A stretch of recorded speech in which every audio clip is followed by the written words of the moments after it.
안녕하세요. 감동의 모든 것입니다. 저희는 해외 커뮤니티 레딧과 감동의 모든 것 공식 이메일로 제보받은 실제 사연을 바탕으로 재구성한 스토리를 전달해드립니다. 구독과 좋아요, 알림 설정은 영상 제작에 큰 힘이 됩니다. 영상 수익은 독거노인 및 불우이웃에게 전액 기부되니 끝까지 시청 부탁드립니다. 그럼 본격적인 이야기 시작하겠습니다. 프랑스의 중심 도시 밀라노의 마을에 있는 한 주택. 외국인 여성이 자신의 배를 부여잡고는 무언가 급한 듯 화장실에 들어갑니다. 화장실에 들어가고 약 10분 후 밖으로 나온 여성은 화장실에서 나오자마자 또다시 배를 부여잡고는 식은땀을 흘리며 다시 화장실에 들어가고 마는데요. 무려 7시간이 넘도록 아무것도 하지 못한 채 화장실에 갇혀있던 여성은 이내 지금의 상황이 너무나 고통스러운 듯 화장실 바닥에 주저앉아 통곡하고 맙니다. 그런데 이를 지켜보던 한국인 중년 여성이 손에 무언가 담겨있는 냄비를 든 채로 여성이 있는 화장실에 문을 두드리는데요. 하루에도 화장실을 50번 넘게 간다는 이 크론병 여성에게는 도대체 무슨 일이 있었던 것일까요? 안녕하세요. 저는 프랑스 여성 LV라고 합니다. 지금은 한국에서 저희 한국인 새엄마와 함께 작은 밀면집을 운영하고 있는 저는 불과 1년 전만 하더라도 아무런 꿈도 삶에 대한 목적도 가질 수 없었던 너무나 불행한 사람 중 한 명이었습니다. 그건 바로 제가 매우 심각한 중증 크론병을 앓고 있는 관리 대상 환자이기 때문인데요. 어렸을 때 제가 제일 처음 크론병이라는 것을 경험하고 지금도 기억 속에 남아있는 충격적인 하나의 사건은 화장실에서 무려 9시간이 넘게 일을 보던 중 화장실 바닥에 쓰러져 잠에 들었던 기억일 정도로 저에게 크론병은 지옥 그 자체의 병이었습니다. 심지어 이제 막 기초학교에 입학했을 당시 저의 몸에 나타난 크론병은 다니고 있던 학교에서마저 쫓겨날 정도로 어린 나이였던 저에게는 도저히 감당할 수 없는 매우 예민하고도 심각한 병이었어요. 특히나 수업 시간 중 5분마다 계속해서 화장실을 가야만 하는 저로서는 선생님에게 화장실을 가고 싶다고 손을 들 때마다 주위 친구들이 저를 손가락질하며 놀렸기 때문에 크론병은 제 삶 자체를 완전히 무너뜨린 병이나 마찬가지였죠. 하지만 그때 당시 저희 부모님께서는 경제적인 이유 때문에 서로가 합의 이혼을 한 상태였고 심지어 저는 고지식한 아버지와 단둘이 살고 있었기 때문에 크론병에 대한 아무런 치료도 가족에 대한 관심도 받을 수가 없었습니다. 5분마다 화장실을 가야 하는 이상 증상에 아버지에게 나의 몸이 무언가 이상한 것 같다.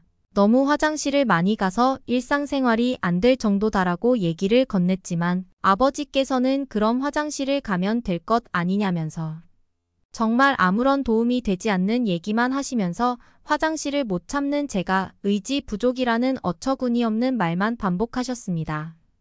결국 저는 시간이 지날수록 아무런 치료도 받지 못한 채 크론병의 증상이 심각해지기만 했고 제가 가지고 있는 증상이 크론병인지조차 모른 채 학교에서 쫓겨나게 되었습니다. 1시간의 수업 시간 중 무려 50분을 화장실에 가야만 했던 저는 저 때문에 수업에 집중할 수가 없다는 다른 친구들의 불만과 그 친구들, 부모님의 압박으로 10대의 나이였음에도 학교에서 쫓겨날 수밖에 없었던 것이었죠. 하지만 학교에서 쫓겨나서 집에 온 저를 보신 아버지께서는 그깟 화장실을 못 참아서 학교에서 쫓겨난 딸이 자신의 딸이라는 것이 도저히 이해되지 않는다면서 학교에 다니지 않을 거라면 나가서 돈이나 벌어오라는 말을 하시더군요. 크론병 때문에 모든 것을 잃게 된 저는 그때부터 저의 정확한 몸의 상태를 알기 위해 다른 친구들은 학교에서 공부하고 있을 때 밖에서 돈을 벌기 시작했습니다. 그리고 그때쯤 저는 무언가를 먹기만 하면 5분 이내로 화장실에 가야 하는 증상이 더욱 심해지는 것은 물론 하루에 총 화장실을 이용하는 횟수가 50번을 능가하고 있던 너무나 심각한 상태였죠. 날마다 탈수 증상에 걸린 것처럼 몸에 힘이 없었고 저는 크론병 때문에 무언가 먹는 것에 두려움마저 느껴 점점 음식 자체를 거부하기 시작했습니다. 성장기의 학생이었음에도 심각한 영양실조로 탈모까지 찾아오게 되었을 때 저는 길거리에서 쓰레기를 줍는 쓰레기 수거업체의 직원으로 채용되어 병원 진료비를 모으기 시작했어요. 그나마 다행이었던 것은 길거리에서 쓰레기를 줍는 야외의 일이어서. 그런지 5분마다 화장실을 가야 하는 문제를 해결하기 위해 기저귀를 이용하고 있던 저에게는 그나마 냄새가 덜 퍼져 나간다는 사실은 장점이기도 했습니다. 학교에 있어야 하는 나이인 제가 길거리에서 쓰레기를 주우며 벌써 돈을 모은다는 사실을 알아차린 나이가. 많은 다른 직원분들은 저에게 대체 무슨 이유 때문에 지금의 일을 하는 것인지의 질문과 혹시 집에서 잘 씻지 않는 것인지, 저희 근처에서 항상 화장실 냄새가 난다는 여지없는 질문을 하더군요. 그때 저는 처음으로 아버지를 제외한 다른 사람들에게 저희 증상과 문제점, 그리고 제가 겪고 있는 상황에 대해 얘기할 수 있었습니다.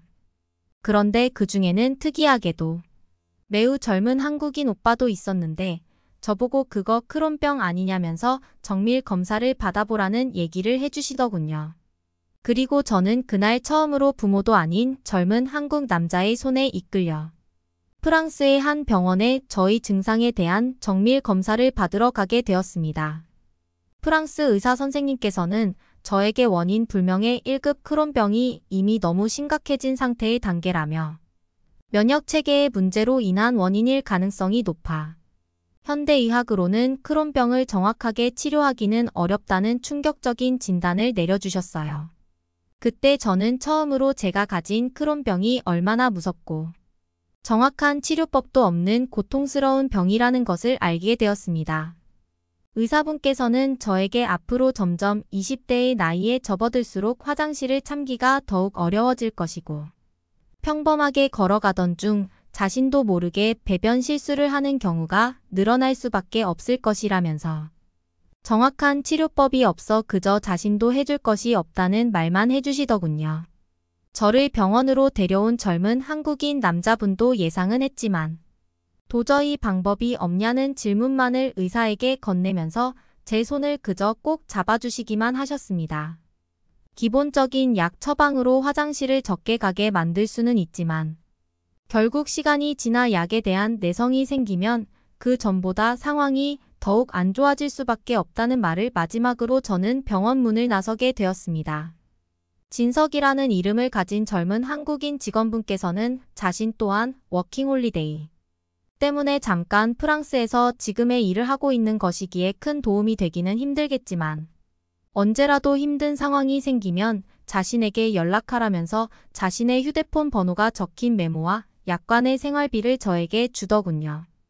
아버지에게도 받지 못한 관심과 사랑을 받으니 저는 크론병이라는 낙인의 슬픔과 지금의 저희 상황이 겹쳐져 정말 많은 눈물을 길거리에서 흘리게 되었습니다. 집으로 돌아가는 길에도 무려 20번의 화장실을 이용한 뒤 집에 도착할 수 있었던 저는 아버지에게 제가 크론병 환자라는 사실과 저를 책임져 달라는 통곡과 다름없는 하소연을 하게 되었어요. 지금껏 그저 저를 화장실도 못 참는 사람이라며 화를 내시던 아버지께서는 크론병 진단서를 내미니 너무나 당황한 듯한 표정을 보였고 저에게 그저 미안하다는 한마디만을 하셨습니다. 그 후 저희 삶은 더더욱 암울하게 바뀌게 되었어요. 어차피 치료비를 벌어도 프랑스 병원에서조차 치료하지 못하는 크론병이기에 돈은 아무런 쓸모가 없었고 하루에도 화장실을 50번 넘게 가야 하는 저로서는 집이 제일 편할 수밖에 없었기 때문이죠. 그렇게 저는 남들은 대학교에 입학하고 밖에서 친구들과 자유롭게 쇼핑을 할 수 있는 시기가 될 때까지 집을 단 한 번도 나가지 않았습니다. 집에 있으니 기저귀를 이용할 필요도 없었고 그저 배가 아플 때마다 화장실을 가면 되는 문제였기 때문에 저는 점점 사회와 고립된 채로 중증 크론병 환자로 사는 삶에 적응해 나가고 있었어요. 하지만 단순 화장실에 대한 문제를 나타내던 크론병은 제가 20대의 나이가 되니 하루에도 수십 번씩 엄청난 복통과 함께 기절 증상을 함께 유발하기 시작했습니다. 사태의 심각성을 느낀 저는 병원의 전화 진료를 통해 크론병을 앓고 있는데 이러한 증상이 나타나는 것이 맞냐고 물어보았고 병원 측에서는 면역체계 질환 중 하나인 크론병이기에 아무래도 시간이 지날수록 몸 전체가 약해지고 정상적인 삶을 살기 어려울 것이라는 답을 내려주시더군요. 결국 저로서는 또다시 아무것도 할 수 있는 것이 없었습니다. 무려 7년이라는 세월을 집에서 물과 죽만 먹으며 보내던 저는 점점 크론병이라는 병의 삶 자체가 지쳐가게 되면서 아무런 삶에 대한 욕구를 느끼지 못하게 되었어요. 아버지께서는 그저 제가 방에 있는지만 매일 아침 확인하실 뿐 별다른 말씀은 따로 안 하셨기에 저는 엄마가 없다는 슬픔과 제가 크론병 환자라는 사실에 하루에도 수십 번씩 화장실 바닥에 주저앉아 오열하고 말았습니다. 그런데 그러던 어느 날 아버지께서 저를 붙잡고는 매우 뜬금없는 소리를 하시더군요. 아버지께서는 자신이 한국인 여자와 재혼을 하게 되었다면서 조만간 그 여자가 우리 집으로 올 테니 앞으로 같이 잘 살아달라는 황당한 소리를 늘어놓기 시작하셨습니다. 가뜩이나 크론병 때문에 아무것도 하지 못하고 방에만 있는 저였는데 고작 이런 아픈 저를 불러내서 한다는 소리가 자신의 재혼 얘기 그리고 심지어 그 재혼인 상대가 집에서 같이 살게 될 거라는 통보 아닌 통보는 저를 정말 화나게 만들었죠. 저는 아버지에게 상대가 누구든 저는 그 어떤 사람이라도 새어머니로 받아들이지 않겠다고 했고 그러한 재혼인을 신경 쓸 시간에 저희 크론병에 대한 진지한 치료 방안이나 위로라도 해달라는 오열을 무려 2시간 동안 하고 말았습니다. 아버지께서는 자신도 어쩔 수 없었다며 저희 손을 붙잡고는 함께 눈물을 흘리기 시작하셨는데 모든 상황이 이해되지 않던 저의 눈에는 모든 것이 아니꼽게만 보이더군요. 그렇게 약 일주일 뒤 저희 집에는 정말 처음 보는 중년의 한국인 여성이 찾아오게 되었습니다. 한 가지 매우 당황스러웠던 사실은 아버지와 함께 집에 온 그 재혼인 상대가 평범한 한국인이었다는 사실이죠. 아주 오래전 저의 병원비를 내주고 크론병 진단을 받을 수 있게 도와준 사람도 한국인이었기에 평소 한국인에 대한 좋은 감정을 가지고 있던 저였지만 어째서인지 아버지의 옆에 있는 재혼 한국인 새어머니를 보니 알 수 없는 분노와 화가 치밀어 오르기 시작했어요. 그렇게 저는 아무런 인사도 건네지 않고 그저 제 방으로 돌아와 화장실과 방만을 왔다 갔다 했습니다. 한국인 아주머니께서는 저에게 인사라도 하고 싶으신지 제 방문을 몇 번 두드리시기는 했지만 아무런 대꾸도 하지 않으니 조용히 돌아가시더군요. 한국인 새엄마가 집에 함께 있다는 스트레스 때문인지 저는 더욱 많은 시간을 화장실에서 고통스럽게 보내기 시작하며 크론병에 대한 증상은 심해져만 갔습니다. 침만 삼켜도 화장실을 가야만 되는 상황이 반복되던 어느 날 한국인 아주머니께서는 제가 크론병을 앓고 계신 사실을 모르셨던 것인지 저희 장에 무슨 문제가 있냐며 황당스러운 질문을 하시더군요. 저는 너무나 귀찮고 화장실이 급한 마음에 크론병을 앓고 있다는 단순한 대답을 건넨 뒤 화장실에 들어가서 또 식은땀을 흘리고만 있었습니다. 한국인에 대한 악감정은 없었지만 부모님에 대한 안 좋은 기억이 있던 저에게는 한국인 새어머니, 그저 저에게는 좋지 못한 사람과 다를 바가 없었기 때문이죠. 그런데 어느 날 한국인 새어머니께서 제 방문을 두드리시더니 잠깐 문을 열어보라고 하시더군요. 너무나 귀찮았지만 또 화장실에 가고 싶던 상황이라 급하게 문을 열었는데 그곳에는 이상한 국그릇을 들고 계신 한국인 새어머니가 서 있었습니다. 음식 냄새만 맡아도 화장실에 가고 싶던 저였기에 저는 한국인 새어머니께 제가 크론병에 걸린 사실을 모르시냐면서 화를 내고 말았는데 한국인 새어머니께서는 그래도 한 입만 먹어보라며 저에게 이상한 냄새가 나는 숟가락을 들이밀더군요. 처음에는 그게 무슨 음식인지도 모르던 저는 그저 빨리 화장실을 가고 싶은 마음에 한국인 새어머니가 주시는 국을 몇 번 뜯어먹고 곧바로 화장실로 가고 말았습니다. 그런데 그날 이후 한국인 새어머니께서는 매일 똑같은 시간에 늘 똑같은 정체를 알 수 없는 국그릇을 가져와 제가 몇 번이라도 먹기를 부탁하시더군요. 그렇게 약 2주일쯤 지났을 때 여느 때와 다름없이 화장실을 가려던 저는 순간 왜 배가 안 아프지라는 느낌을 처음 받게 되었습니다. 놀랍게도 늘 같은 시간에 화장실을 최소 20번 이상은 갔어야 하는 시간에 저는 화장실을 3번밖에 가지 않은 상태였고 무언가 저희 소화기관이 너무나 편안하다는 느낌마저 받고 있었죠. 더욱 놀라운 것은 화장실에 가더라도 전과는 다르게 너무나 깔끔하게 이를 보는 것이 가능해졌다는 사실이었고 더는 화장실에 오래 앉아 있을 필요조차 없다는 사실이었습니다. 도저히 이해되지 않는 상황에서는 너무나 기쁜 마음이 생겨서 아버지에게 크론병이 조금씩 나아지고 있는 것 같다는 말을 했는데 아버지께서는 저희 말을 듣더니 무언가 예상했다는 듯한 웃음을 지어 보이시면서 갑자기 한국인 새어머니를 부르시더군요. 아버지께서는 한국인 새어머니가 한국에서 유명한 식품 관련 학자이면서 요리사였다는 말과 함께 제가 주기적으로 먹은 한국의 청국장이 저의 크론병 증상 완화에 도움이 되었을 것이라는 충격적인 대답을 이어나가셨습니다. 살면서 청국장이라는 것을 정말 처음 들어보았던 저는 한국인 새어머니께 제가 먹었던 음식이 대체 뭐였길래 크론병이 조금씩 나아지고 있는 것이냐고 물어보았는데 한국인 새어머니께서는 그저 저를 따뜻하게 안아주시더군요.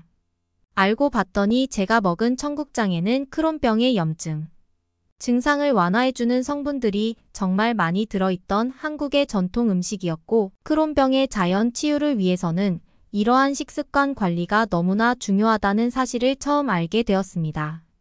식품 연구가였던 한국인 시어머니께서는 제가 크론병을 앓고 있다는 사실을 알게 되자 곧바로 저 자극의 청국장을 만들어 매일 저에게 떠먹이셨던 것이었고 저도 모르는 사이 점점 크론병을 식습관으로 진정시키고 있었던 것이었죠. 프랑스의 병원에서도 치료법이 없다고 그저 저에게 마음의 준비를 하라고 했었는데 한국의 전통 음식인 청국장으로 이렇게나 증상이 완화될 수 있다는 사실에 저는 큰 충격을 받기도 하면서 알 수 없는 눈물을 흘리게 되었습니다. 그날 이후 저는 한국인 새어머니와 함께 한국식 자연 식사를 통한 크론병 자가치유에 들어가게 되었습니다. 한국의 청국장이나 깻잎 그리고 양념이 덜 들어간 김치처럼 발효식품을 통한 자연 치유 방식이 몸에 잘 맞았던 저에게는 한국식 전통 음식을 먹을 때마다 속이 편안해지면서 화장실에 대한 증상이 완화되어 갔고 시간이 지날수록 크론병의 증상 자체가 옅어지기 시작했습니다. 그렇게 무려 1년이 넘는 시간을 한국인 새어머니와 함께 한국식 식단을 통해 크론병의 자가치유에 들어간 저는 어떠한 병원의 약 처방이나 수술 없이 정상적인 몸 상태를 만들어낼 수 있었죠. 특히 청국장은 제가 제일 좋아하면서도 저의 몸이 가장 잘 받아들이는 한국의 음식 중 하나가 되기도 했습니다. 처음 한국인 새어머니를 증오하고 싫어했던 마음은 이러한 한국인 어머니의 지혜와 헌신적인 희생 덕분인지 저도 점점 마음을 열게 되었고 1년이 지났을 때에는 마치 저희 친어머니인 것과 같은 유대관계를 느낄 수 있었어요. 그리고 지금 저는 완전한 크론병의 완치 상태로 평범한 하루를 보내고 있습니다. 지금은 프랑스를 벗어나 아버지, 그리고 한국인 새어머니와 함께 한국에서 작은 청국장, 밀면집의 운영을 돕고 있는 저는 한국의 전통 음식과 한국인 새어머니를 만나 얻게 된 크론병 없는 삶에 오늘도 감사한 하루를 보내면서 한국이라는 나라 자체의 행복감을 느끼고 있습니다. 그러면 다음 사연으로 넘어가겠습니다.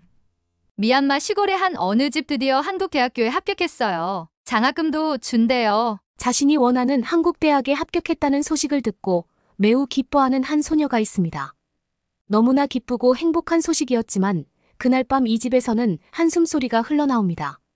장학금을 준대도 한국에서 생활하려면 한두 푼이 드는 게 아닐 텐데. 결국 그날 밤 이 집의 부모님은 딸을 위해 집안에 전 재산을 내어주기로 결정했다고 합니다. 과연 이들에게는 무슨 일이 있었던 걸까요? 안녕하세요. 미얀마에서 학교를 다니다가 한국에서 더 공부하고 싶은 마음에 큰 마음 먹고 서울로 오게 됐어요. 저는 한국인이 미얀마에 설립한 학교를 다녔고 그래서 한국에 대한 동경심이 있었습니다. 막연한 꿈으로만 생각했는데 실제로 제가 한국에서 대학을 다니게 될 줄은 몰랐어요.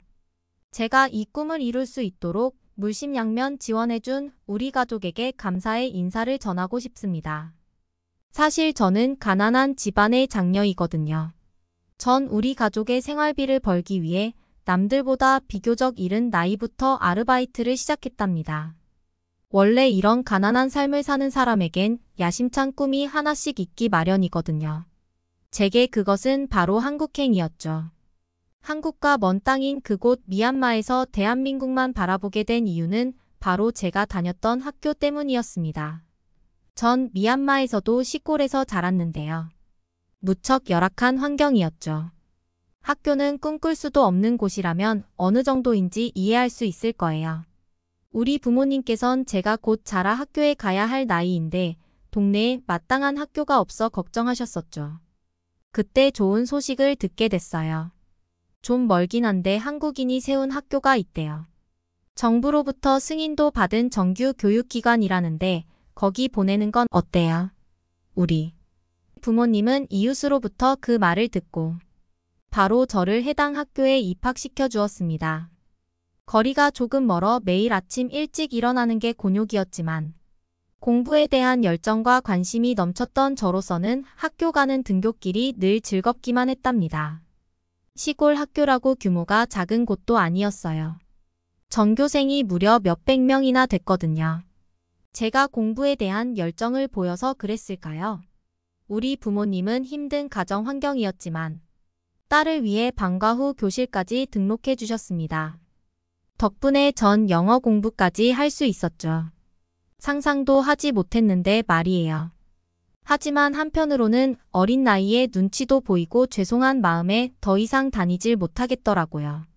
집에만 들어가면 매일 돈 때문에 골치 아픈 부모님 모습을 보는데 어떻게 제가 방과 후 교실을 룰루랄라 다닐 수 있겠어요. 엄마, 저 더 이상 영어 공부하지 않아도 돼요. 저는 방과 후 교실을 그만두기 위해 어머님께 이 사실을 말씀드렸습니다. 그런데 어머니는 말씀하셨어요. 우리가 밥을 굶어도 너 공부에 들어가는 돈은 절대 안 아껴. 그러니까 사야 할 교재가 있으면 눈치 보지 말고 언제든 말해 알았지. 이때 저는 어머니의 말을 듣고 그만둬야겠다는 생각보다 더 열심히 해야겠다고 다짐하게 되더라고요. 저는 모범생 생활을 착실하게 해나갔습니다. 선생님께 칭찬도 받으면서 말이에요. 그러면서 점점 한국에 대한 동경이 생기더라고요. 일단 이렇게 제가 배울 수 있도록 환경을 만들어준 한국이라는 나라에 고맙고 감사한 마음이 컸죠. 아마 그곳이 아니었더라면 전 학교조차 나오지 못했을 거예요. 그래서 나중에는 꼭 한국에서 공부하고 싶다는 생각이 들었던 거죠. 하지만 그런 제게는 문제가 있었습니다. 집안 문제였죠. 너무 가난했어요. 무엇보다 제 아래로 남동생도 있었습니다. 남동생의 학비와 생활비는 우리 가족이 감당하기 버거웠어요. 저는 한국에서 살 때 필요한 생활비를 마련하기 힘들었습니다. 다행히 전 장학금을 받아왔기 때문에 한국행을 위해 그다지 많은 비용이 필요하지는 않았는데요. 문제는 생활비였죠. 전 제가 장녀이기도 하고 철이 일찍 들었던 만큼 가세가 얼마나 기울어 있는 상태인지 잘 알고 있었어요. 그리고 큰 돈을 당장 구할 곳도 없다는 사실을 누구보다 잘 알았기 때문에 섣불리 한국에서 공부하고 싶다고 말을 못했어요. 제가 일찍 철이 든 게 믿기도 하더라고요. 그런데 그럴 수밖에 없는 환경이었어요. 가난은 말입니다. 어린아이도 절로 눈치를 보게 만들죠. 돈 문제가 생기면 부모끼리 다투는 일이 생길 수밖에 없거든요. 특히 우리 가족이 대가족이었어요. 할머니와 할아버지까지 함께 살았죠. 어릴 때부터 그놈의 돈 하는 게 너무 싫더라고요. 눈치 보여서 간식을 먹고 싶다든가 어딜 가고 싶다든가 하는 이런 생각은 엄두도 못 냈어요. 일찌감치 단념했죠. 그러고 보면 전 단 한 번도 부모님께 이거 사달라 저거 사달라 어리광 피워본 적이 없는 것 같아요. 그리고 부모님과 조부모님은 그런 저를 보면서 장녀라서 착하다고 칭찬 일색이었죠. 어른이 된 지금에서 생각해보면 그게 마냥 듣기 좋은 말은 아닌 것 같아요. 저는 오히려 그런 말들 때문에 그렇게 착한 아이. 콤플렉스와 장녀라는 부담감에 늘 등을 구부린 채 살아와야만 했거든요.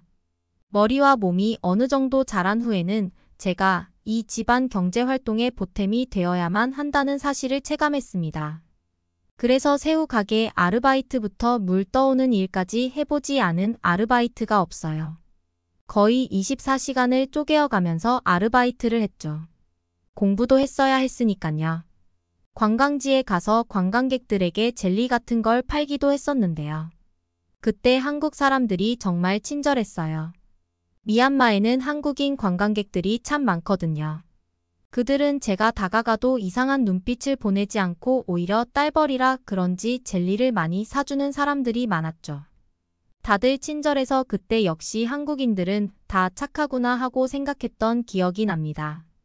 웃긴 건 똑같이 한국인인 줄 알고 다가갔다가 중국인이어서 당황했던 적이 있는데 젤리를 사가놓고 나중에 맛이 없다면서 환불해달라고 와서 난감했던 적이 있다는 거예요. 하도 난리를 부리는 바람에 어쩔 수 없이 환불해 주었지만 말이에요. 이 와중에 장학금을 놓치지 않기 위해 공부에도 집중해야 했는데요. 제게 선택과 집중은 사치였어요. 모든 걸 잘해야만 했죠. 아르바이트도 공부도 말이에요. 책을 보기 위해 고개를 숙일 때마다 코피가 흘렀습니다. 가끔은 이런 삶이 지긋지긋했지만 오히려 부모님이 아니었다면 책에 손도 못 대어보고 공장에 다녔을 것이에요. 그래서 이렇게 공부라도 할 수 있는 삶에 감사하며 전 학업과 경제활동을 병행했답니다. 이렇게 적으면서 살펴보니까 제 유년 시절이 조금 고달프고 안쓰럽네요. 저는 한국이 너무 간절했고 한국에 가야만 했어요. 우리 가족을 위해 사는 것도 좋았지만 저는 제 삶을 너무 살고 싶었어요. 그리고 힘겹게 부모님께 이 생각을 전했고 부모님께서는 너무나 감사하게도 거의 전 재산이라고 할 수 있는 500만 원을 선뜻 제게 건네주셨습니다. 내가 여태껏 잘해왔던 것처럼 한국에 가서도 잘할 수 있을 거라 믿어. 그러니까 투자하는 거란다. 투자자를 실망하게 만들지 않게 내가 잘할 거라 생각해. 내가 성공한다면 정말 우리 집안의 큰 자랑거리가 되겠구나. 아버지의 말에 눈물이 왈칵 쏟아졌습니다. 그리고 전 정말 감사한 마음으로 한국에 발을 디딜 수 있었죠. 공부하기 위해 온 한국은 정말 마음에 들었습니다. 공부도 정말 열심히 했어요. 그리고 부모님께 돈을 갚기 위해 아르바이트도 했죠. 학교 생활이 즐거워서 낯선 환경에서도 버틸 수 있었습니다. 특히 학교 밥은 학생들에게 제공하는 것이어서 그런지 몰라도 가격이 정말 저렴했어요. 음식의 질은 말할 것도 없이 좋았고요. 그래서 저는 학식을 정말 사랑했습니다. 그리고 한식에도 푹 빠지게 됐죠. 학식이 워낙 맛있어서 한국 음식에 빨리 정을 붙일 수 있었어요. 또한 같은 전공인 친구들은 한국이 낯선 책에 이것저것 많이 소개해 주었습니다. 저는 학교에서 기숙사 생활을 했었는데요. 기숙사는 학교에서 무료로 제공해줬습니다. 가진 돈이 없다 보니 기숙사 비용까지 내려면 제가 밥을 굶어야 할 수도 있었는데 다행히 학교 지원을 받을 수 있었죠. 솔직히 룸메이트를 잘못 만날까 봐 걱정이 이만저만이 아니었는데 정말 다행히 잘 만났어요. 함께 방을 쓰는 친구는 제가 외국인이라 꺼릴 수도 있었는데 전혀 그렇지 않았죠. 처음엔 소심한 성격이라 낯을 가렸지만 나중에는 케이팝에 관심이 있냐며 오히려 먼저 다가와 주었거든요. 전 그 친구 덕분에 완전히 아이돌 팬이 돼버렸답니다. 방탄소년단의 팬이에요. 친구 덕분에 멋진 사진들도 많이 얻을 수 있었고 함께 매일 방에서 방탄소년단 얘기를 하면서 행복한 하루들을 보냈어요. 한국에서는 공부하면서도 돈을 벌어 고향으로 보낼 수 있었습니다. 미얀마에서 일했을 때보다 많은 돈을 벌 수 있었어요. 놀랐죠. 그렇게 큰 돈을 만져본 건 처음이었어요. 전 양념 돼지갈비집에서 아르바이트를 했었는데요. 제 딱한 사정을 봐준 사장님은 가끔 가불도 해주셨고 제게 마음껏 남는 고기를 먹을 수 있게 해주셨답니다. 고깃집 사장님은 가끔 보너스도 더 넣어주시곤 했어요. 가게 장사가 잘 될 때는 바쁜데 수고 많았다면서 넣어주셨고 경기가 좋지 않으면 요즘 힘들 텐데 뭐라도 맛있는 거 먹으라면서 몇 푼이라도 더 넣어주셨죠. 지금은 그만두었지만 아무리 생각해도 그 사장님께 받았던 것들은 잊을 수가 없어요. 절 정말 자식처럼 잘 챙겨주셨었거든요. 끼니도 거르지 않도록 챙겨주셨고 때로는 정말 부모 자식 관계처럼 시시콜콜한 일상 이야기도 주고받고는 했죠. 가끔 부모님이 보고 싶을 때가 있었는데 그때 사장님께 많이 의지했었어요. 정말 다행스럽게도 현재 그 가게는 대박이 나서 줄을 서지 않고는 먹을 수가 없답니다. 착한 사람은 승리한다는 말은 정말인 것 같아요. 너무 다행이고 앞으로도 더 대박 났으면 좋겠어요. 저는 한국에서 금방 돈을 벌었기 때문에 부모님께 빌린 큰 돈을 생각보다 빨리 갚을 수 있었습니다. 가끔은 제가 쓸 곳을 아끼면서 남동생이나 부모님께 용돈을 더 드리곤 했죠. 덕분에 부모님은 많은 도움이 된다고 했어요. 저는 가끔 남동생 학비도 부담할 때가 있었는데요. 남동생이 학교에서 상을 받아올 때면 그만큼 보람차고 뿌듯할 때가 없었어요. 제가 보내주는 돈 덕분에 부족하지 않게 사는 집을 보면 더할 나위 없이 행복하고 기뻤죠. 가난했던 미얀마 소녀 가장이었던 저이지만 이제는 더 이상 그렇지 않습니다. 한국에서 원하는 공부도 하고 있고 한국에서 돈도 빨리 벌면서 집안에 큰 도움이 되고 있어요. 부모님이 평생 모았던 거의 전 재산이었지만 한국에서는 단 몇 개월 만에 갚을 수 있었죠. 한국을 떠나고 싶지 않고 여전히 한국에서 일하면서 미얀마에 돈을 보내주고 싶어요. 그게 더 효율적이고 한국에서 더 많은 돈을 벌 수 있으니까요. 한국이란 제게 모국과도 같은 존재랍니다. 늘 감사하고 이곳에 있음에 다행이라는 생각을 마음속에 항상 지니고 있어요. 그러면 다음 사연으로 넘어가겠습니다. 여러분은 사랑해서 헤어진다는 말을 믿으시나요? 오늘 소개해드릴 사연은 며느리의 미래를 위해 프랑스로 내쫓아야만 했던 한 가족의 이야기입니다. 과연 그들에게는 무슨 일이 있었던 걸까요? 안녕하세요. 파리 출신 내슐리라고 합니다. 우리는 인생을 살아가면서 때때로 힘든 순간을 맞이하곤 해요. 수많은 좌절을 극복하기 위해서는 주변 사람들의 위로와 격려를 받기도 하고요. 그런 의미에서 저희 20대는 불행의 연속이었죠. 가장 사랑하는 부모님을 잃었거든요. 저희 부모님께서는 두 분 다 소방관으로 일을 하셨어요. 지역신문의 날 정도로 큰 화제를 진압한 부모님께서는 인터뷰를 할 만큼 유명하기도 했고요. 그런 점에서 저는 언제나 부모님이 자랑스러웠네요. 물론 어린 마음에 다른 사람을 위해 자신을 희생하는 것이 얼마나 대단한 일인지는 알지 못했지만 그럼에도 부모님이 하시는 일이 무척이나 대단하다는 것은 누구보다 잘 알았습니다. 소방관으로 일하시는 부모님에게 영향을 받아서일까요? 저 역시도 진로를 결정할 나이가 되자 자연스럽게 소방관이라는 직업을 꿈꾸게 되었네요. 하지만 막상 소방관이란 직업을 가질 준비를 하는 과정에서 저는 소방관과는 거리가 먼 사람이라는 것을 알게 되더라고요. 막연히 소방관이라는 직업이 주는 겉모습에 끌려 시작을 하게 되었지만 무엇보다 남들을 위해 내 몸을 희생해야 한다는 점에서 두려움이 앞섰죠. 부모님에게는 죄송하기도 부끄럽기도 했어요.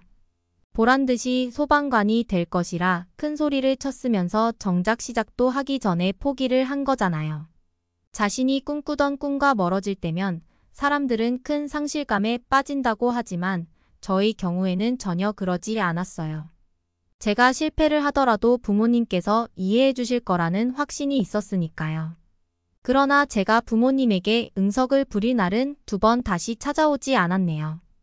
동료분들에게 부모님이 화재 현장에서 눈을 감으셨다는 이야기를 들었을 때는 실감이 나질 않았어요. 아무리 바쁜 일이 있더라도 아침만은 꼭 함께해 주시던 어머니와 아버지께서 금방이라도 현관문을 열고 집에 돌아오실 것만 같았거든요. 하지만 부모님의 장례를 치르고 홀로 집에 돌아오자 인정을 할 수밖에 없었습니다. 이제 두 번 다시는 부모님을 볼 수 없다는 사실을 말이에요. 뒤늦게 찾아온 부모님의 빈자리는 20대 초반이던 제가 감당하기에는 너무 벅차고 힘이 들더군요. 다시는 일어날 수 없을 정도로요. 아마 남편이 아니었다면 오래도록 시간이 지난 후에도 여전히 제자리에 머무르며 부모님을 그리워했을 거예요. 대학교 친구이던 남편은 제 소식을 듣자마자 집으로 달려와 위로를 해주었어요. 어디 그뿐인가요? 혹여 제가 끼니라도 걸을까? 매일 점심때면 저희 집 문을 두드리며 평소 제가 좋아하던 음식까지 손수 배달을 해주었죠. 꾸준히 곁에서 부담스럽지 않을 정도의 선을 지키며 보살펴주는 남편 덕분에 저는 서서히 몸을 짓누르던 상실감에서 벗어날 수 있게 되었어요. 이를 계기로 저희는 교제를 시작했고요. 연인이 된 후에도 남편은 한결같이 저를 배려해주며 사랑을 주었어요. 처음으로 직장을 가지게 되었을 때 꽃다발과 함께 손편지를 적어주었을 때는 얼마나 벅차고 행복했는지 몰라요. 비록 단순한 사무직원으로 아주 작은 회사에 붙었을 뿐이지만 크게 기뻐하며 축하를 해주는 남편 덕분에 마치 대단한 사람이 된 것만 같이 느껴지더라고요. 남편과 함께하며 제일 좋았던 점은 소소한 일상에서도 행복을 찾을 수 있다는 것이었어요. 그러나 국적이 다른 만큼 저희에게도 시련은 찾아왔네요. 취업 비자의 만료가 가까워진 남편이 한국으로 돌아가야만 했거든요. 남편에게 한국으로 돌아가야 한다는 이야기를 들었을 때의 충격을 이루 말할 수 없을 정도로 컸습니다. 남편과 함께할 나날을 꿈꾸며 다시 살아갈 용기를 얻은 저에게 남편의 부재는 너무나도 큰 충격이었으니까요. 남편의 앞에서는 당당하게 있고 싶었지만 남편이 없는 프랑스에서 다시 혼자가 될지도 모른다고 생각하니 도저히 담담한 척을 할 수가 없겠더군요. 이런 순간 남편은 예상 밖의 행동을 했어요. 저에게 프러포즈를 한 것이었죠. 같이 한국으로 가자고요. 저는 한치의 망설임 없이 남편과의 한국행을 선택했습니다. 이 이야기를 전해 들은 주변 사람들은 너무 무모한 결정이라며 한국행을 반대하기도 했어요. 인생의 가장 중요한 결정을 너무 철없이 결정했다면서요.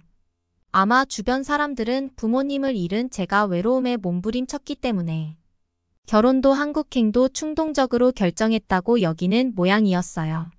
물론 부모님이 돌아가신 후 외로움을 느낀 것도 한 번의 고민 없이 한국행을 선택한 것도 모두 맞았지만 여기서 가장 중요한 점은 제가 남편을 진심으로 사랑한다는 점이었습니다. 나고 자란 파리의 생활을 접으면서까지 한국에 가기로 결심을 한 것 역시도 남편과 함께 평생을 함께하고 싶었기 때문이었고요. 이후에는 한국에서의 생활을 위한 비자 발급과 이사 준비로 눈코 뜰 새 없이 바쁜 나날을 보냈어요. 그리고 대망의 한국으로 떠나는 날이 다가오고 비행기에 오르자 남편은 제 손을 꼭 잡으며 약속을 해오더군요. 자신을 믿고 한국행을 결정한 만큼 잘해주겠다면서요. 남편은 아무것도 모른 채 오직 자신만 믿고 한국으로 향하는 제가 무척이나 걱정된 모양이었지만 사실 저는 두려움보다는 기대감과 호기심으로 가득 차 있었습니다. 부모님의 사고로 잃은 후 파리에서의 생활은 혼자서 견딜 수 없을 정도로 힘들었던 터라 한국에서 새롭게 시작할 삶이 기대되는 것은 물론 설레기까지 했네요. 무엇보다 더 이상 남편과 헤어질 걱정 없이 함께 있을 수 있다는 것이 제일 마음에 들었죠. 게다가 한국은 전 세계적으로 제일 살기 좋은 나라도 뽑히기도 한 만큼 기대가 되기도 했고요. 그럼에도 굳이 걱정거리를 하나 꼽자면 그건 바로 시부모님에 관한 것이었어요. 다른 나라에 비해 한국은 유독 자신의 나라 사람들을 챙기는 민족애가 강하다 보니 외국인인 저를 안 좋게 볼 수도 있다고 생각했습니다. 예전부터 한국의 문화를 접하고 한국과 교류를 한 사람이었다면 그 부담감이 적을 수도 있었겠지만 부끄럽게도 저는 남편과 연애를 하면서도 한국의 문화에 대해서 깊이 생각해 본 적이 없었기 때문에 더욱 긴장이 될 수밖에 없더군요. 그러나 이런 걱정들은 시부모님을 뵙자마자 씻은 듯이 사라지게 되었네요. 제 사정을 들은 시어머니께서는 눈물까지 보이시며 저를 위로해 주셨거든요. 시아버지께서는 앞으로 자신들이 부모가 되어줄 테니 아무 걱정하지 말라며 마음을 토닥여주기까지 하셨고요. 온 가족들의 사랑과 관심 덕분에 저는 누구보다 더 한국 생활에 잘 적응할 수 있었답니다. 저와 마찬가지로 외국인 분들이라면 당연히 한국하면 가장 먼저 서울을 떠올리곤 하실 테지만 제가 지내게 된 남양주는 서울의 화려함과는 거리가 먼 곳이었어요. 파리에서 바리스타로 일하던 남편이 시부모님과 함께 남양주에서 카페를 차렸기 때문이었죠. 서울에서 멀리 떨어진 남양주에는 한국을 대표하는 경복궁과 같은 문화유적이나 남산타워 같은 화려한 볼거리들은 없었지만 저는 더없이 만족스러운 생활을 보냈습니다. 사람들이 넘쳐나는 파리에서의 생활에 지쳐 있던 저에게 한적한 데다가 자연과 어우러진 남양주에서의 생활은 더할 나위가 없었죠. 특히나 가을만 되면 단풍이 빨갛게 물들어 있는 북한산의 전경은 그야말로 최고였어요.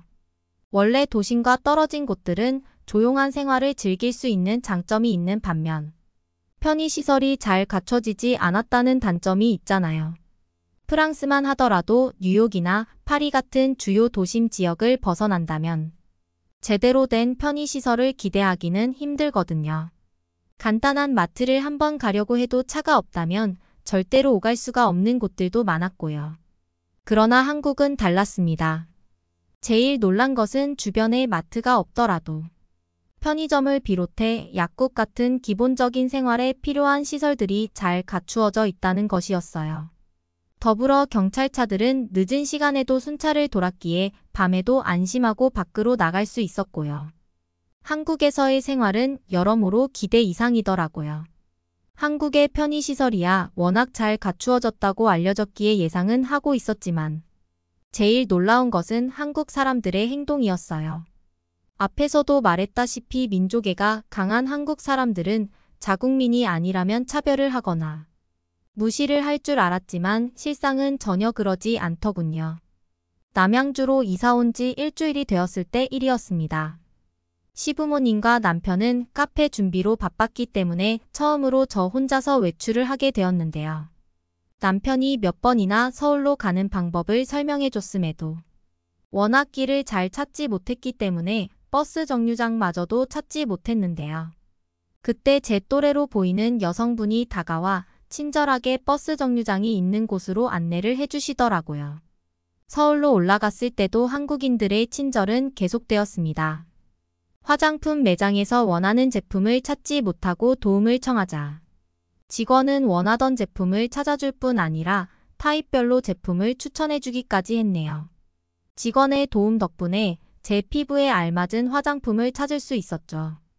남양주에서 서울까지의 거리는 대부분 1시간 반 정도로 적지 않은 시간이었지만 워낙 버스나 지하철의 시설이 잘 갖추어져 있는 덕분에 서울로 가는 길이 힘들다는 생각은 한 번도 든 적이 없었어요. 카페 준비에 메뉴 개발까지 눈코 뜰 새 없이 바쁠 텐데도 서울 구경을 하라며 배려해준 남편 덕분에 정말 원 없이 서울 구경을 하게 되었죠. 한국 전통의 미가 살아있는 북촌 한옥마을을 구경하는 것도 서울 한복판에 위치한 인사동에서 오래된 조각이나 회화 같은 예술품을 보는 것은 정말로 즐겁고 보람찬 시간이었어요. 그럼에도 한국어라고는 간단한 인사말밖에 하지 못하는 제가 카페 일을 돕겠다고 나선 이유는 갚지도 못할 만큼 분에 넘치는 사랑을 주는 남편과 시부모님에게 조금이나마 보답을 하고 싶어서였네요. 저희 부부가 사는 아파트의 위층에 거주하시는 시어머니께서는 매번 남편과 제가 먹을 반찬을 해주셨으니까요. 제가 독한 감기에 걸렸을 때는 바쁜 남편을 대신해 병간호를 해주시면서 옆에 있어 주시기도 했죠. 가장 아픈 순간 몇 끼니 때마다 따뜻한 죽과 약을 챙겨주시는 시어머니와 늦은 밤 귀가할 때면 걱정이 된다며 매번 차를 끌고 데리러 와주시는 시아버지의 곁에 있자니 행복하다는 생각이 저절로 들더군요. 부모님이 돌아가신 후 다시는 느끼지 못할 줄 알았던 부모님의 사랑과 정성을 머나먼 한국에 계신 시부모님을 통해 받을 거라고는 정말 상상도 못했거든요. 진심으로 이어진 가족애를 느꼈다고나 할까요? 그렇기 때문에 더더욱 카페 일을 돕고 싶었습니다. 넘치는 사랑을 받았다면 어떠한 형태라도 보답하고 싶은 건 당연한 일이니까요. 그래서 계속해서 사랑하는 남편과 시부모님을 뒤로 한 채 카페의 일을 돕게 되었고요. 카페 일을 시작할 때만 하더라도 이제 막 한국어를 배우던 시기였기에 제가 할 수 있는 일은 테이블 정리와 청소 정도였는데요. 다른 나라의 언어를 배우는데 가장 좋은 방법은 경험이라는 말처럼 저 역시도 카페에 일을 하며 한국어 실력이 정말 쑥쑥 늘게 되더군요. 웬만한 한국어를 할 수 있게 된 저는 3달 만에 포스기를 잡고 손님들을 상대할 수 있게 되었죠. 곧이어 포스기는 제 처지가 되기도 했어요. 자신들보다 손님을 더 잘 상대하는 저에게 남편과 시부모님이 아예 계산대 앞에 저를 세우셨거든요. 어느덧 한국에 온 지 4년이란 시간이 흐르고 한국에서 지는 시간이 길어짐에 따라 뾰족했던 주변인들의 시선도 차츰차츰 변해가더라고요. 제가 한국에서 잘 지내는 모습을 보이자 덩달아 한국에 대한 관심을 보이기 시작한 것이었어요. 한국이 얼마나 살기 좋은 곳이기에 그렇게 적응을 잘하게 되었냐면서요. 남편과 함께 운영하는 카페의 인기가 높아짐에 따라 저희 부부는 새로운 계획을 세우기도 했어요. 남편과 저를 반반 닮은 예쁜 아이를 갖는 것 말이에요. 남편이나 저 같은 경우에는 워낙 아이를 좋아하다 보니 마음 같아서는 결혼을 하자마자 아이를 가지고 싶었지만 사업이라는 것이 잘 될 때보다 안 될 때를 더 대비해야 했기에 그동안은 어쩔 수 없이 2세 계획을 미룰 수밖에 없었네요. 아무래도 아이를 키우기 위해서는 부모로서 자식을 사랑하는 마음도 너무나 중요하겠지만 기본적으로 경제적 안정이 필요하니까요. 카페 일이 끝나고 자기 전 침대에 누워 있을 때면 남편과는 종종 이생에 관한 상상을 하며 웃음꽃을 피우기도 했어요. 그러다 보면 하루빨리 아이가 찾아왔으면 좋겠다고 간절히 바라기도 했고요. 하지만 부모님을 잃은 것만으로는 부족했던 걸까요? 남편을 쏙 빼닮은 2세가 찾아오기는커녕 하늘은 오히려 저에게서 가장 소중한 남편을 뺏어가 버렸네요. 평소 남편에게 지병이 있었다면 마음의 준비를 하거나 대비를 했겠지만 너무나 마음 아프게도 남편은 교통사고로 인해 한순간에 하늘나라로 가버리더군요. 그것도 음주운전 차량과의 사고로요. 남편의 장례식에 대한 기억은 사실 잘 나질 않아요. 울다 지쳐 계속해서 실신하기만 했거든요. 남편의 장례식이 끝난 뒤 시부모님과 저는 서로 얼굴만 봐도 오열을 하며 남편을 그리워하곤 했습니다. 그럼에도 다시 잘 살기 위해 악착같이 카페 운영을 하며 억지로라도 일상생활을 하기 위해 노력했고요. 남편이라면 분명 자신이 없이도 잘 살길 바랐을 테니까요. 그런데 남편이 떠난 지 3달이 되어갈 때쯤 시부모님께서는 저를 시댁으로 불러내 돈을 건네주시더군요. 한국의 지폐가 아닌 달러로 말이에요. 의아해하자 시아버지께서는 모든 준비가 끝났으니 파리로 돌아가라며 단호하게 이야기를 하셨고요. 가슴이 쿵 내려앉는 느낌이었습니다. 시부모님께서 저를 파리로 쫓아내실 거라는 생각도 못했으니까요. 계속 시부모님 곁에 있고 싶다 울며 불며 사정을 해보았지만 시부모님께서는 마음을 굳게 먹으셨는지 단호한 태도로 일관하시더라고요. 나중에는 아예 문을 열어주지 않기도 하셨고요. 인정하고 싶지는 않았지만 깨닫게 되었죠. 시부모님께서 저를 밀어내고 있다고요. 결국 저는 시부모님의 권유로 다시 파리로 돌아오게 되었는데요. 시부모님께서 충분한 자금을 지원해 주셨음에도 파리에서의 생활은 고달프기만 했네요. 남편의 부재로 힘든 와중 가장 믿고 의지했던 시부모님에게 버림받은 거나 마찬가지니까요. 동시에 거리에 넘쳐나는 노숙자들을 볼 때면 저절로 한숨이 나오기도 했어요. 한국에서 누리던 깔끔하고 쾌적한 거리가 얼마나 대단했는지 역으로 체감을 느끼기도 했고요. 화장실을 다녀오는 사이 카페 창가에 올려놓은 가방을 통째로 도둑 맞았을 때는 또 어찌나 서럽던지 말도 못할 정도였습니다. 시부모님께서는 재혼을 할 때까지 자금을 지원해 준다고 하셨지만 어쩌면 평생 하지 못할 재혼을 바라면서 시부모님에게 경제적으로 지원을 받는 것은 있을 수 없는 일이었어요. 그래서 이력서를 뿌리며 취업 준비를 하게 된 것이고요. 그러나 짧은 사무직 경험밖에 없는 제가 프랑스에서 마땅한 일자리를 구할 방법은 없었네요. 엎친 데 덮친 격으로 아프기까지 하더군요. 한국이었다면 구급차를 불러 응급실에 가거나 가까운 편의점에서 약을 사 먹을 수도 있었겠지만 병원비가 상상 이상인 파리에서 응급실에 가는 것은 절대 할 수 없었어요. 그렇다고 이미 영업이 끝난 약국에서 약을 타먹을 수도 없었고요. 처음에는 혼자 참아보려고 하기도 했지만 복통은 점점 심해져만 갔고 떠오르는 사람은 시부모님밖에 없었기에 어쩔 수 없이 전화를 걸 수밖에 없었죠. 시부모님께서 전화를 받으시자마자 저는 펑펑 울며 한국으로 돌아가고 싶다고 빌었어요. 제 이야기를 들은 시부모님께서는 깜짝 놀라시며 비행기 표를 끊어줄 테니 내일이라도 당장 한국으로 오라고 말씀을 하셨습니다. 신기하게도 한국으로 돌아갈 수 있다고 생각하는 순간 하루 종일 저를 괴롭히던 복통은 씻은 듯이 사라지더군요. 공항에 도착해 시부모님의 얼굴을 보는 순간 저는 팔을 벌리며 두 분의 품에 안겨 눈물 콧물을 짜내었어요. 제발 내쫓지 말아달라 시부모님에게 애원을 하기도 했고요. 그러자 시부모님께서는 크게 당황하셨습니다. 알고 보니 시부모님께서는 남편도 없이 한국에 지내는 것보다 고향인 파리로 돌아가는 편이 저에게 더 좋다고 생각하신 모양이더군요. 재혼을 위해서도 파리가 더 낫다고 여기셨고요. 시부모님께서는 자신들의 생각이 앞서 상처를 줬다며 사과를 하셨는데요. 저는 한국에 돌아와 다시 시부모님과 지낼 수 있다는 사실만으로도 안도가 되었네요. 그 후 저는 시부모님과 같이 카페를 운영하며 지내게 되었습니다.